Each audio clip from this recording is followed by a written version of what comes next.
اگر اللہ کے بندوں پر کبھی ظلم و زیادتی کی ہو تو اس سے معافی مانگے، اور اس سے قرض لیا ہو تو اس کا قرض ادا کرے، اس کے بعد حج کرے۔ پھر دنیا سے قطع تعلق کریں، دنیا کا تعلق نہ رکھیں۔ حج کے لیے جب جائیں، آپ اللہ کی راہ میں نکل رہے ہیں، صرف اللہ کے ہی رنگ میں رنگ جانا چاہیے۔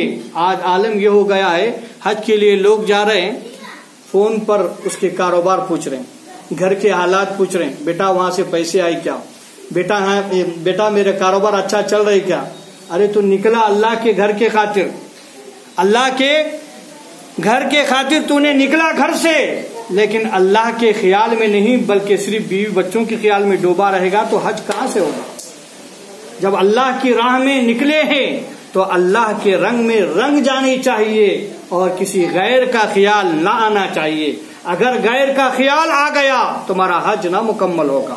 اس لیے صرف اور صرف رضائے الہی یعنی رضائے مولا کے لیے انتہائی عجز اور انکساری کے ساتھ حج کے لیے جائیں، اور یاد رکھیں بادشاہوں کے بادشاہ، حاکموں کے حاکم کے گھر جا رہے ہو، کسی اور کے پاس نہیں، جس سے کوئی چیز بھی چھپی ہوئی نہیں ہے، بس اسی بادشاہی کا ہو کر رہ جاؤ گے تب تمہارا حج ہوگا۔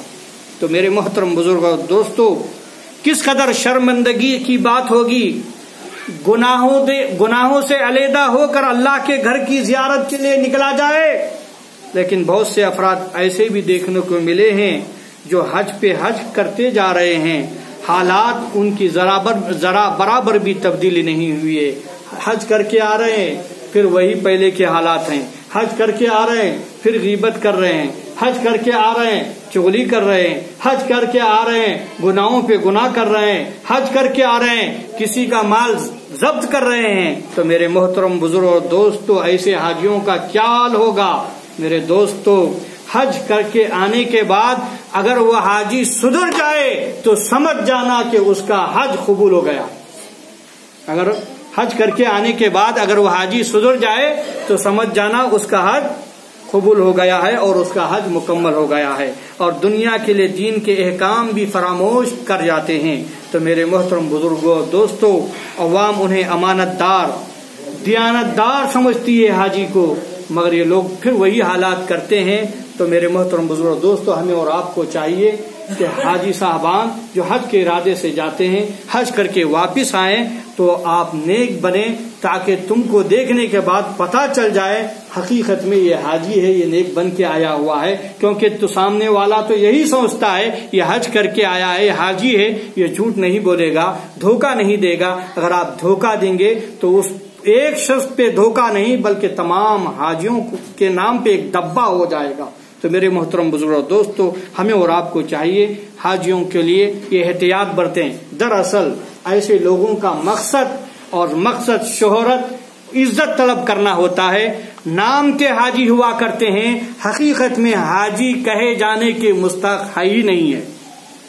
کیونکہ حاجی تو وہ ہے جس کے دل میں سفر حج شروع کرنے سے پہلے اس قدر اللہ کا خوف رہا ہو کہ اللہ کے گھر کا تصور آتے ہی اس کے رونگٹے کھڑے ہو جانے چاہیے، اور وہ دوران حج اپنے ہر عمل میں غور و فکر کرتا ہو کہ میرا یہ عمل اللہ کی بارگاہ میں قبول ہوا یا نہیں ہوا، قبول ہوا، یہ خوف رہنا حاجی کو۔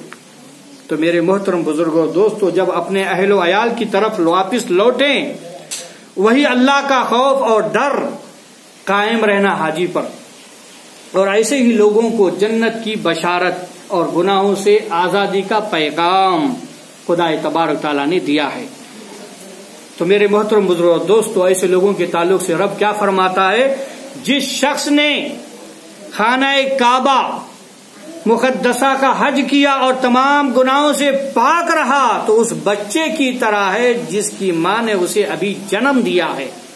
درود پاک پڑھ لیجیے، اللہم صلی علی وسیدنا وشفینا وحبیبنا مولانا محمد وبارک وسلم صلاۃ وسلام علیک یا رسول اللہ صلی اللہ تعالی علیہ وسلم۔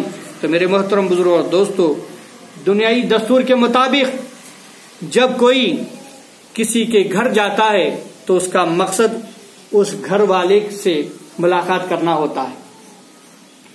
اگر وہ گھر والے سے ملاقات نہیں ہوئی تو ملاقات کی ہر ممکن کوشش کرتا ہے، اگر وہ کہیں گیا ہے تو پہلے آنے دو، پہلے اس کی ملاقات کر کے میں پھر واپس جاؤں گا۔ ٹھیک اسی طرح میرے دوستو، ٹھیک اسی طرح جب لوگ حج بیت اللہ کے لیے جائیں